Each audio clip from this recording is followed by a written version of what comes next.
Hello, it's Dr. Cindy with this week's Mental Health Moment. In my last video, I talked about a process for figuring out and setting intentions for yourself based on what changes you would like to work on making in your life. The first step for this is connecting to your heart and asking yourself, what do I really want? And then exploring and reflecting on whatever comes to you.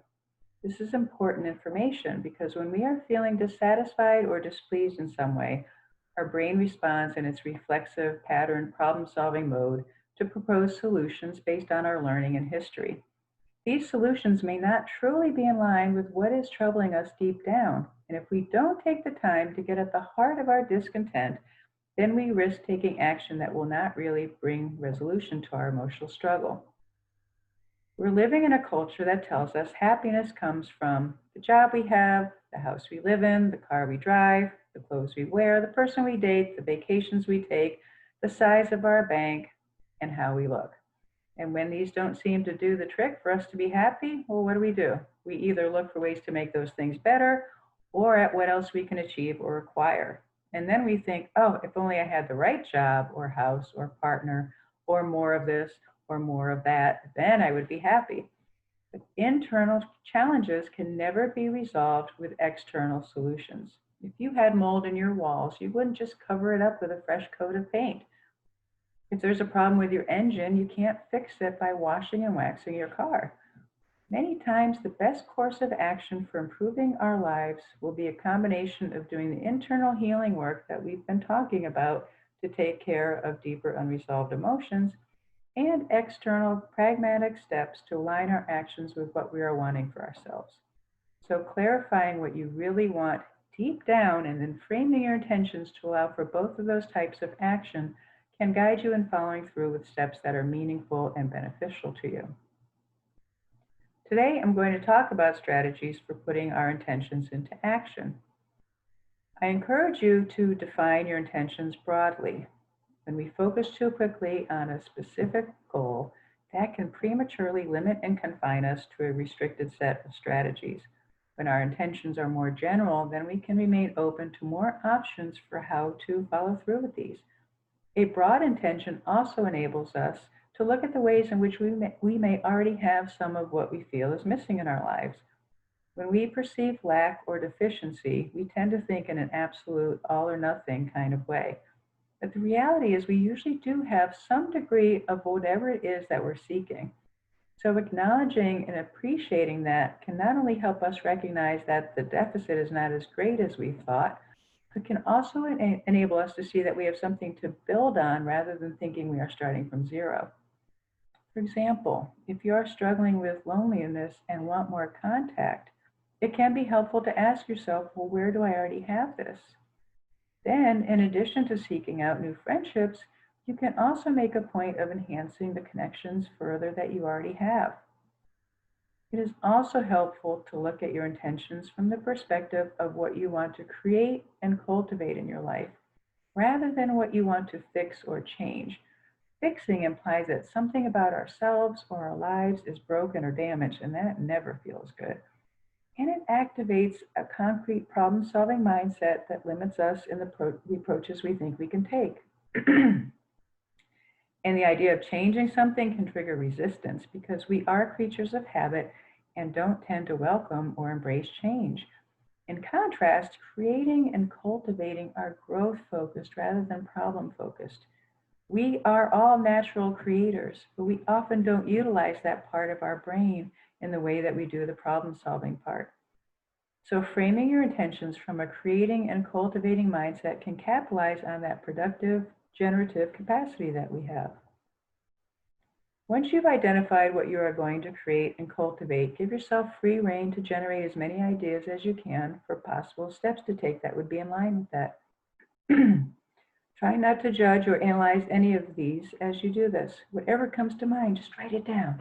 Maybe post the intention on your refrigerator, your bathroom mirror, in your phone, and whenever you have another idea, just add it to the list. Let yourself have fun with this. And even try to come up with funny or completely outlandish options. The goal is to expand your thinking so you can break out of limited automatic patterns and tap into the unlimited creative potential you have to come up with ideas. Once you have gone through the brainstorming process, spend some time identifying what steps on your list are most appropriate for you. And on paper, might not necessarily be the most effective by objective standards, but the steps we select are only effective if we are successful in getting ourselves to follow through with them. So, for example, if you have the intention of doing more things that are healthy for your body, and one of the steps you want to take is to exercise more, then it's important to figure out how to define that in a way that you will actually make it happen. It doesn't matter if the industry standard is X number of minutes, X number of times per week. Knowing yourself as you do, what is a realistic starting point for you? It is much better to start small and build from there than to aim high and never get your plan off the ground. So deciding you need to join a gym and work out for an hour a day is probably not the best way to begin. An hour is a long time to do something that you have had trouble getting yourself to do. And there's no benefit to set up an expectation that will only become a barrier. Consider starting with something that doesn't require equipment or money or having to drive somewhere. Walk outside, walk inside, go up and down your stairs, do jumping jacks, turn on music and dance your heart out. There are many, many ways to move your body more, so figure out what ways work for you to get started with this. Make a commitment to yourself that you are going to take daily action to create and cultivate what you are wanting. Pick one or two things on the list as a starting point, like a specific exercise goal and a specific eating goal, rather than an entire exercise regimen or a whole new diet. Otherwise, you run the risk of your brain trying to shut down the whole operation because you are deviating too much from its comfort zone. Whatever you want to create or cultivate won't happen overnight, and trying to rush through this to achieve your goal will likely lead to you feeling overwhelmed and like it is too difficult to do. If we accept this as a process rather than an outcome, that can help us recognize that there's not just one right way to do this, and that there are a variety of steps we can choose that will lead us in the desired direction. And resist the temptation to map out an entire long-range plan, especially at the very beginning. It is much more important to just get started with some of the steps you want to take, then figure out the rest of it as you go along.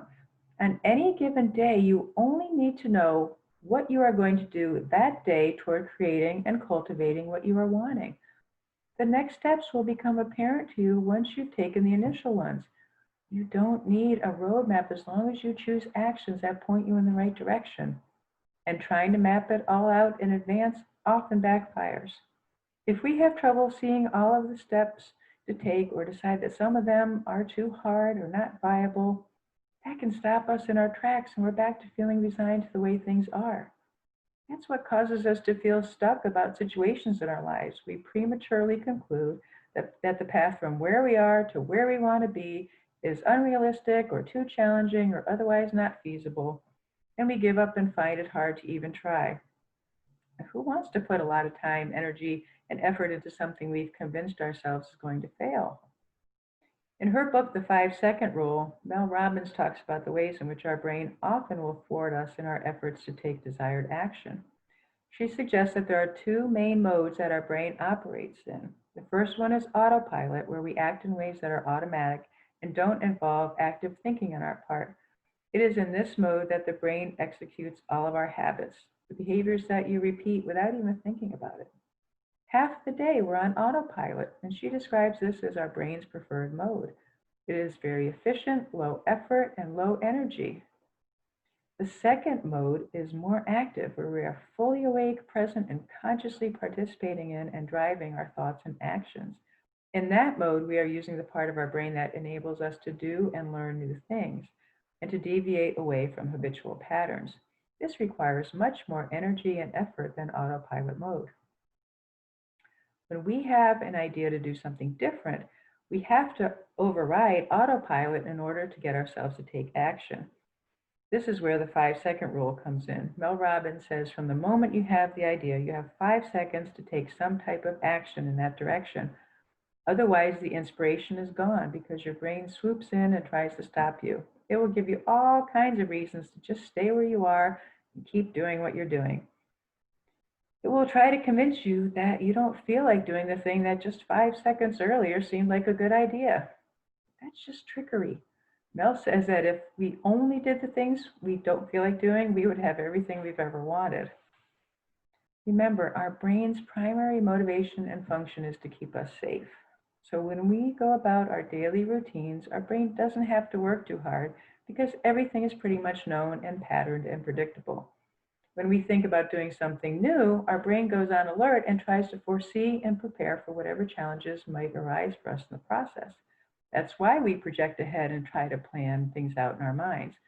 But if 2020 showed us nothing else, it clearly showed us that we can't know or anticipate what things might arise for us in the future as we make our way through life.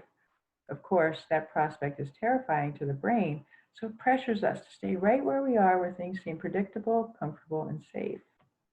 So when you start to set your intentions into action, assume that you're not going to feel like taking those steps. Don't wait to feel like it. You don't need to feel ready or motivated. Just do it anyway. Expect your brain to put on the brakes so you are prepared for it when it happens. Whether you're feeling resistance to following through with a goal that you've set or having an urge to do something that is not in line with your goal, you don't have to give it the power that you do. We have the capacity to shift our thoughts away from ones that do not serve us to ones that benefit us. Energy follows thought. So allow yourself to mentally set yourself up for success instead of failure. So when you're thinking about going to work out, don't get caught up in thoughts about how tired you are or how hard it's going to be. Tell yourself that you want to do it and that it's important to you. And when you're exercising, rather than dwelling on how strenuous it feels, say to yourself, good job, you're doing it, keep going.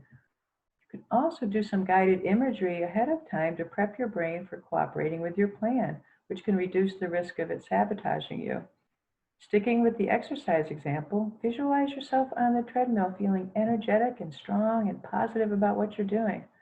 You can also tip the scales in your favor by finding an interesting podcast or audiobook or TV show that you only allow yourself to partake in while you're exercising. That gives you something to look forward to and an additional incentive to help you follow through. Because of our habitual patterns, doing something new or different will always feel strange or foreign or uncomfortable initially. Expect and accept that and trust that the more you do it, the more natural it will start to become. Everything you can do now without even thinking about it is something that once felt difficult to do and required concentration and practice to learn.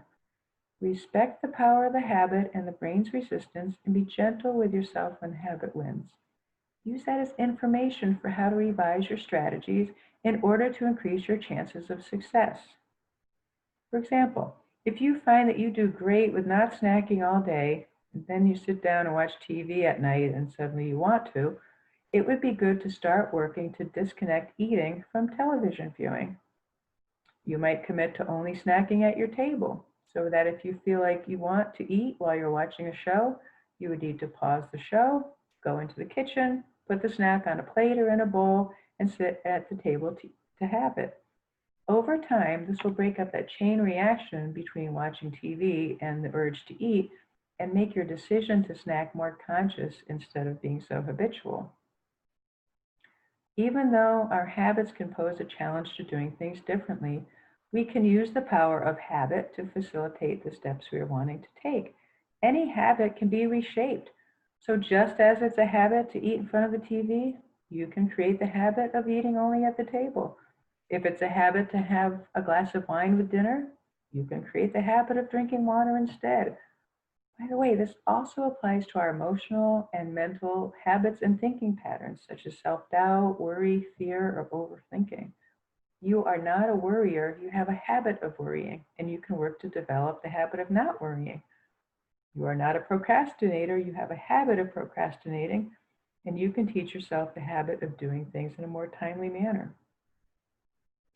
Scheduling the things you're trying to do more of is a helpful way to create them as a habit. Ideally, they would happen around the same time each day so they become more routine. But if that isn't feasible, make a point of figuring out each day when you're going to do it that day and set it as an appointment that you are committed to keeping. Write it into your planner or put it on your calendar so it helps you stay accountable, and don't let anything interfere with it. Anchoring the desired behavior in with other already established routines can also help solidify them as a habit. Let's say you've decided you are going to create a daily practice of recognizing the things that you are grateful for. Maybe do that while you're having your morning coffee or eating your breakfast, which will then help you remember to do it if you pair those two things consistently. If you want to cultivate a more positive relationship with your body, you can incorporate into your showering routine the practice of actively thanking each body part for what it does for you. If you connect those activities together enough times, then the affirmations and gratitudes can become part of the established routine. Just be careful that they don't become too automatic themselves. The point of stating positive affirmations or counting your blessings is to shift your brain from negative to positive thinking. For that to be effective, it is important to connect emotionally to the statements you are making. Otherwise, they just become words that are repeated rotely and are part of that autopilot. In other words, it's not enough to think gratitude, you need to also feel the gratitude. It's not enough to think about appreciating your body, you need to feel appreciation in order for it to be meaningful. And since emotions are what solidify our experiences into memories, make a point of actively appreciating yourself whenever you take an action that is in line with the new habits you are trying to create. If you're trying to cut back on unnecessary spending and one of your weaknesses is stopping for coffee every time you're out, give yourself a high five whenever you drive right by that Dunkin' Donuts. Thank yourself for doing the exercise you committed to doing or the healthier eating practices you've decided to create. Keep track of your successes. We are great about noting the times we have failed, often beating ourselves up and using those slips as proof that we'll never make the changes we are hoping for. Create a chart for yourself to mark off any time you take one of those steps that is in line with your goal, and see how you can increase those over time. If at first you don't succeed, keep trying. So what if you didn't wake up in time to do your 20 minutes on the treadmill that morning? That doesn't have to mean the goal for the whole day is shot. Make it a point to do it at another time of day. Or maybe you were only able to get yourself to do 10 minutes. 10 minutes is always better than no minutes. Can you do another 10 minutes on the treadmill after work? Or what else could you do instead? Take the stairs at work, walk on your lunch break, park in a faraway parking spot. There are lots of ways to move your body more throughout the day, and any action is better than no action. In every moment, we have the opportunity to act in line with what we want to create and cultivate, or fall into the default of how we've always done things. When you invite your brain to create and cultivate with you, you may find that what has seemed like your biggest adversary for doing things differently can become your most powerful ally. Take care, and I'll see you next week.